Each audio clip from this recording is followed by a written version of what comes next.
తెలంగాణలో జరుగుతున్న పంచాయతీ ఎన్నికల్లో ఉన్నత విద్యావంతులు సైతం పోటీ పడుతున్నారు. పల్లెలు దేశానికి పట్టుగొమ్మలన్న నినాదాన్ని నిజం చేసేందుకు స్పష్టమైన కార్యాచరణ, తమదైన ప్రణాళికలతో ముందడుగు వేస్తున్నారు.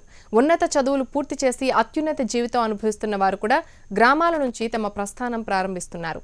తాజాగా ఆదిలాబాద్ జిల్లా ఇచ్చోడ గ్రామ పంచాయతీ నుంచి బీఈడీ పూర్తి చేసిన మౌనిక బరిలోకి దిగారు. పల్లె ప్రగతే తమ విధానం అంటూ ప్రచారం సాగిస్తున్న మౌనికతో మా ప్రతినిధి ఆంజయ్య ఫేస్ టు ఫేస్.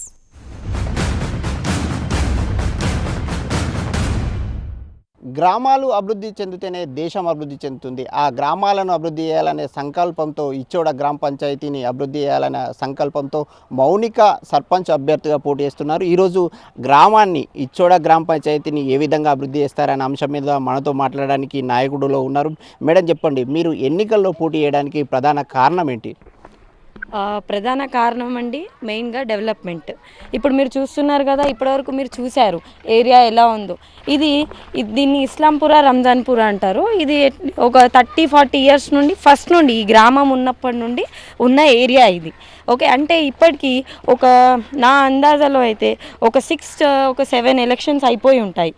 ఇన్ని 7 ఎలక్షన్స్లో కంపల్సరీ ప్రతి ఒక్కసారి సర్పంచ్ అయ్యారు, అవును కదండి. కానీ డెవలప్మెంట్ మాత్రం అంతంత మాత్రమే ఉంది. కాబట్టి మెయిన్ మోటివ్గా డెవలప్మెంట్, హెల్త్, ఎడ్యుకేషన్, శానిటేషన్, ఈ 4 అంశాలతోనే ఈ ఊరిని అభివృద్ధి చెందాలి. ఇది ఒక పల్లెటూరు, ఒక మేజర్ గ్రామ పంచాయత్ హైవేకి తగిలి ఉన్నా కూడా ఇక్కడ ఇంతింత మాత్రానే అభివృద్ధి మాత్రం. మరి ఏం చేశారు? 10 సంవత్సరాల నుండి నాయకులు ఉన్నారు, ఏం చేశారు? ఒక ఎడ్యుకేటెడ్ పర్సన్ వస్తే మంచిగా ఉంటుందన్న భావంతో నేను ఈ పోటీలోకి రావడం జరిగింది. అంటే ప్రధానంగా ఉన్నత విద్యావంతురాలిగా మీరు ఏదైతే ఇచ్చోడ సర్పంచ్గా విజయం సాధిస్తే ఏ విధంగా మాస్టర్ ప్లాన్ను రూపొందించారు, ఏ విధంగా అమలు చేస్తారు? పక్కా నేను సర్పంచ్గా ఒకవేళ దేవుడి దయ వల్ల గెలిస్తే మాత్రం ప్రతి నిమిషం నుండి I start working from the next minute I win. అంటే గెలిచిన నిమిషం నుండే నేను పనిచేయడం స్టార్ట్ చేస్తాను. ఇక్కడ మెయిన్గా ఫస్ట్ శానిటేషన్ అనేది ఇంపార్టెంట్. కాబట్టి ఫస్ట్ నాలాలు కన్స్ట్రక్షన్ని చూస్తాము. తర్వాత చాలా ఏరియాస్లో మన స్వచ్ఛ భారత్ అనేది ఎంత ఫేమస్ అయినా కూడా అది ఎందుకో ఏమో మా ఇచ్చోడలో మాత్రం అది కాలేదు. సో కంపల్సరీ బాత్రూమ్ల నిర్వహణ, నాలాల నిర్వహణ, సీసీ రోడ్లు అవన్నీ స్టార్ట్ చేయాలని కోరుకుంటున్నారు. ప్రజల్లోకి వెళ్తున్నారు, ఎన్నికల ప్రచారం నిర్వహిస్తున్నారు, ఎలాంటి స్పందన వస్తుంది? ఈ ఎన్నికల ప్రచారానికి వెళ్ళిన సందర్భంగా ఏ అంశాలను గుర్తించారు? ఖచ్చితంగా మార్పునే కోరుకుంటున్నారు.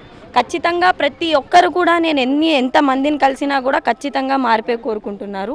రోడ్లు అంటున్నారు, లైట్లు అంటున్నారు, బాత్రూమ్లు అంటున్నారు.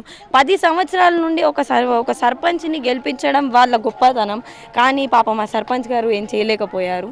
ఎవరైతే వార్డు మెంబర్ లాగా వస్తున్నారో వాళ్ళకి పూర్తి హక్కులు ఇచ్చి వాళ్ళు పని చేసేటట్టు చూసుకునేలాగా నేను రూపొందించుకుందాం. నా ప్యానెల్ అనేది నేను అలా రూపొందించుకోవాలనుకుంటున్నానండి. అంటే మీరు మహిళగా పోటీ చేస్తున్నారు. మహిళలు ఏదైతే రాజకీయాల్లోకి వస్తే ఏదైతే భర్తలు ఆధిపత్యం చెలాయిస్తారు, మీ విషయంలో ఎలా ఉంటుంది? నేను వెల్ ఎడ్యుకేటెడ్, నేనే ఉంటాను, 9 to 5 ఉంటాను. నేనే ప్రశ్నలు డైరెక్ట్గా ఏదైతే సమస్యలు వచ్చినా నా పై ఆఫీసర్ కానివ్వండి, నా కింది సిబ్బందిని కానివ్వండి, వాళ్ళని అడిగి తెలుసుకోనికి అవకాశం ఉంటుంది. వాళ్ళని అడిగి నేను నడుచుకోనికి ఎలా చేస్తే బాగుంటుంది అనేది ఆ విధంగా తీసుకుంటాం. కానీ మా ఫ్యామిలీని నేను తేలేనండి, మా భర్త కానివ్వండి రారు.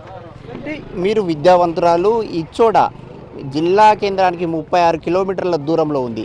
అయినప్పటికీ కూడా ఇక్కడ ఒక విద్యా సంస్థ కానీ నిరుద్యోగులకు ఉద్యోగ అవకాశాలు కల్పించడానికి కూడా ఎలాంటి అవకాశాలు లేదు. వీటి మీద ఏమైనా దృష్టి సారిస్తారా? అవునండి, పక్కా. ఇప్పుడు మన పల్లెలు ఎలా ఉంటాయో యూత్ కూడా ఇప్పుడు అలాగే వచ్చింది. డిజిటల్ ఇండియా అయిపోయింది. అలాగే మా పల్లె కూడా బాగా డిజిటల్ ఉంది. ఇక్కడ చాలామంది యూత్ ఉన్నారు, చాలామంది చదువుకొని ఉన్నారు, చాలా టాలెంటెడ్ ఉన్నారు. కాకపోతే వాళ్ళకి ఎండ్ రూట్ అనేవాళ్ళు, వాళ్ళకి ఒక టార్చ్ బేరర్కి అవసరం ఉంది. ఇప్పుడు అలాంటి వ్యక్తులు వాళ్ళకి ఇప్పటివరకు దొరకలేదు. నా వల్ల అయితే ఒకవేళ నేను గెలిచినా ఓడినా కానీ I will be the torch bearer for them. Compulsory వాళ్ళకి లైబ్రరీ అనేది చేస్తాము. వాళ్ళకి ఎలాంటిది, ఇప్పుడు తెలంగాణ జాగృతిలో కవిత మేడం నిర్మల్లో ఒక స్కిల్ ఇండియా ఇచ్చారు. అలాగే తనతోని మనం ఈ ప్రశ్న ఇలా చేస్తే ఇప్పుడు ఆదిలాబాద్ సపరేట్ అయిపోయింది. అప్పుడు ఉమ్మడిగా ఉన్నప్పుడు నిర్మల్లో ఉండేది, ఇప్పుడు సపరేట్ అయిపోయింది. కాబట్టి సపరేట్ అయిన ఈ ఆదిలాబాద్ జిల్లాలో ఒక స్కిల్ ఇండియా సెంటర్ తీసుకొచ్చేలాగా నేను ప్రయత్నిస్తాను. గ్రామ పంచాయతీ అంటేనే అవినీతి, ప్రధానంగా ఇంటికి సంబంధించిన పర్మిషన్ల విషయంలో కానీ ఏ చిన్న పని చేసుకోవాలన్నా అంటే చేతిలో ఏదో పెట్టి రావాల్సిన పరిస్థితి. ఇట్లాంటి అవినీతికి దూరంగా ఉండే విధంగా మౌనిక ఏ విధంగా ఆదర్శంగా ఉండబోతారు? లేదండి, కంపల్సరీ మేము అవినీతికి అయితే మేము చెయ్యము. ఎటువంటి పరిస్థితుల్లో కానివ్వండి, ఎవరు ఏం చేసినా కానివ్వండి, మనం లంచం అనేది మనం తీసుకోము. ఇచ్చోడలో మార్పు అనేది ప్రజలు చూస్తున్నారు. ఆ మార్పుతో తనకు విజయావకాశాలు ఖచ్చితంగా ఉన్నాయని మౌనిక ధీమాను వ్యక్తం చేస్తున్నారు. ఇది HM TV ఈ నాయకుడు ప్రోగ్రాంలో ఈరోజు. మరొక రోజు ఇంకొక నాయకుడితో తర్వాత కలుద్దాం.